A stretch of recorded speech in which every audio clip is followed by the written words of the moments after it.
Auto dealerships are a $1.2 trillion business in the U.S., and despite that, many still say the model is broken.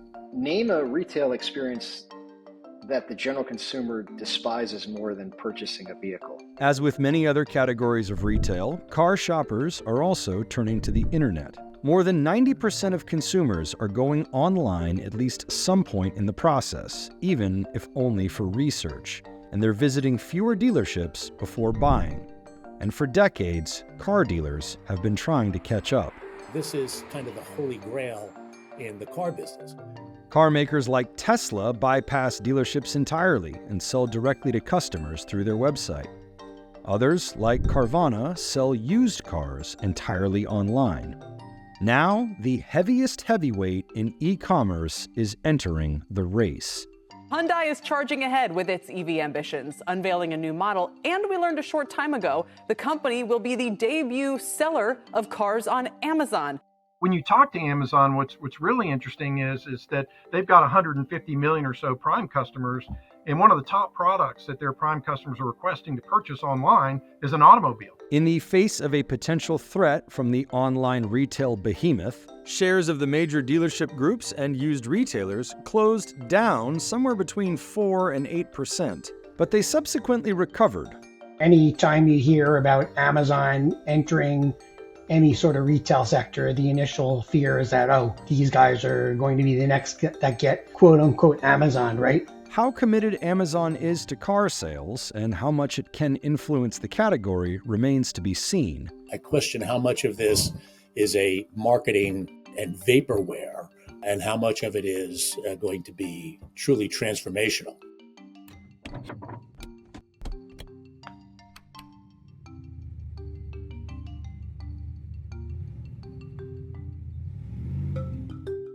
Total size of both the new and used car sales market in the U.S. is somewhere between $2.5 and $3 trillion. Many of those consumers are going online. In a global McKinsey survey, 1 in 3 car buyers said they intended to not only research, but also buy online for their next car purchase, citing simplicity and speed as key drivers. It takes the average customer a little over about 4 hours to buy a car at the dealership. There's a lot of waiting. Jeff Dyke is the president of Sonic Automotive, one of the largest publicly traded dealership groups in the country and one of the parties involved in the program. You have to have the technology and the tool sets to go along with that to make the transaction easy. And those technologies, from our definition of purchasing online, really don't exist today. They're not out there. There are a lot of dealers out there that claim that they exist, but when you really dig into it, there's still a lot of human intervention. Among Americans buying from dealerships, not direct sellers like Tesla and Rivian, about 5% shop entirely online. For ICE vehicle buyers, a larger share do part of the transaction online, like finding a vehicle and agreeing to a price, getting credit approval, or trade-in value. About 25 to 30% would like to be partially or all online. For EV buyers, that number climbs to 40%. According to Chris Sutton at J.D. Power, the addressable market for online car buyers is somewhere around 35%. If you consider that about 15.6 million cars sold in the U.S. in 2023, that would be about 5.5 million vehicles. With an average transaction price of about $48,000, that comes out to about $262 billion. Legacy automakers are all trying to find ways to move sales, at least partially, online. GM started its Shop, Click, Drive platform for new vehicle sales and launched the Car Bravo site for used cars. Honda plans for sales of its Acura-branded EV lineup to be sold entirely online, starting with the ZDX in 2024. Ford CEO Jim Farley said at a conference in 2023 that fixed prices and totally online sales are the future. Volvo has said it is planning to sell cars entirely online by 2030. Dealers have been building up their online sales capabilities for years, a trend that accelerated during the pandemic. Tesla, Rivian, and other newer automakers, especially in the EV space, sell their vehicles direct to consumers. This makes up a relatively small share of total new vehicle sales. Through the third quarter of 2023, Tesla and Rivian together had sold about 530,000 units in the US, compared with an industry total of about 12 million vehicles up to that point. The Amazon-Hyundai partnership is the latest step in a collaboration that dates as far back as 2018, when the automaker installed what it calls a digital showroom on Amazon's website. There were three pieces to this latest announcement. First, Hyundai will use Amazon World Services, Amazon's massive cloud computing service for Hyundai's supply chain operations. Hyundai cars will integrate the Amazon Echo voice assistant, and Hyundai dealers will be the first to sell cars through Amazon's website. They can choose the vehicle they would like to shop. They can choose the configuration, the color, and actually the dealer they would like to buy from. And they can check also, obviously, the price, the incentive, and everything else. About a year ago, we began talking about what it would look like to sell new vehicles on the Amazon platform. And of course, with 150 million Prime customers, that got my attention immediately.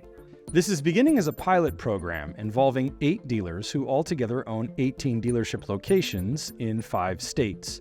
During the pilot period, sales are only open to Amazon employees, and the only lender available to customers online will be Hyundai Capital, the automaker's captive financing arm. If the customer doesn't qualify for a loan through them, their information will be sent to the dealer to explore other options. All final paperwork will still be signed at the dealership. Based on feedback, expansion of the program to the general public is expected sometime later in 2024. Dyke says Amazon has a relationship with a company called A2Z that is building a tool to allow consumers to purchase cars fully online.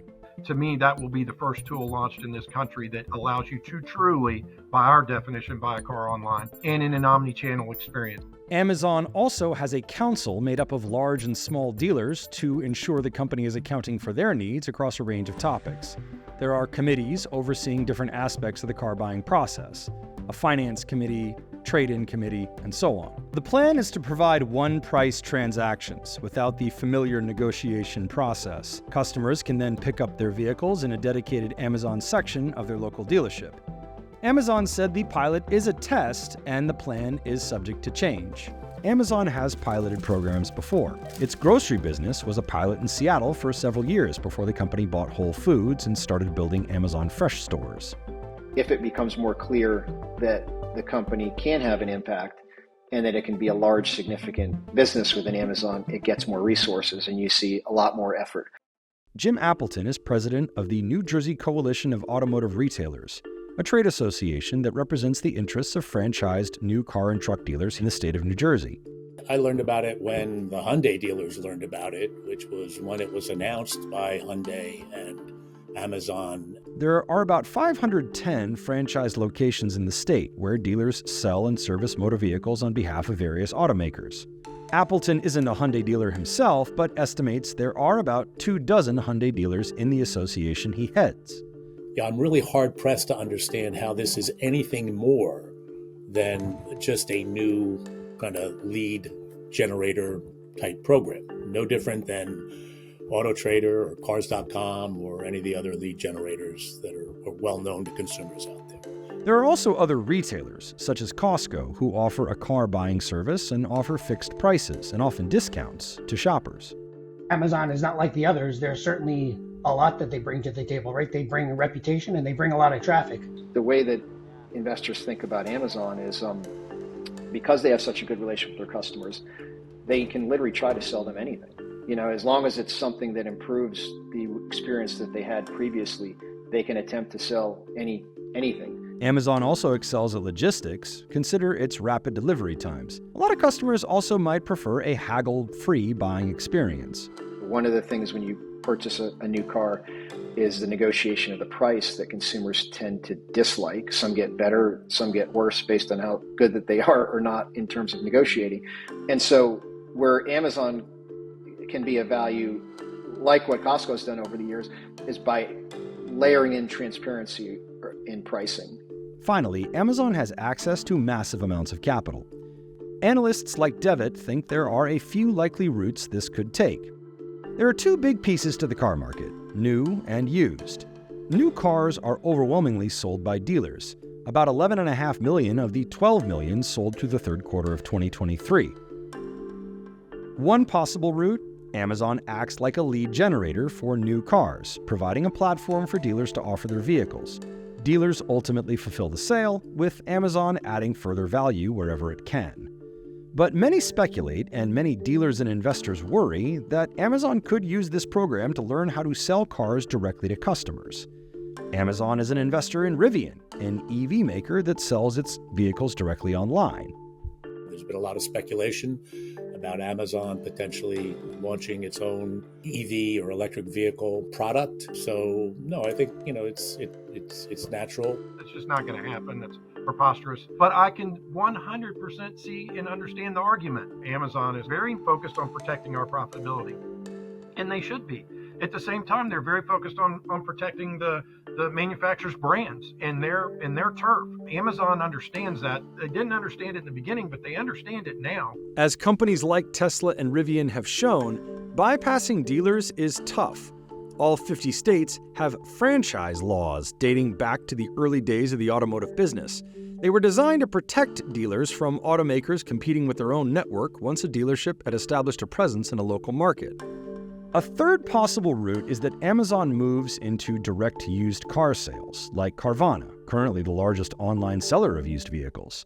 Those sales are not restricted by franchise laws. The used vehicle market, which averages somewhere between 35 and 40 million vehicles a year, is a highly fragmented industry. Large groups like Carvana and CarMax have about a 10% market share. They could get more capital intensive and do more of the used business because they think that opportunity to aggregate that 90% market share is so significant, and that they can do something better. Even if Amazon or anyone intends to sell through dealers, there are still some challenges with a totally online sales model. First, many consumers like to do some things in person. In that McKinsey survey mentioned earlier, 44% of shoppers said they want to make a personal connection with someone selling a vehicle, and 40% said they want to be able to negotiate prices. Slightly less than a quarter said they want an entirely human-free experience.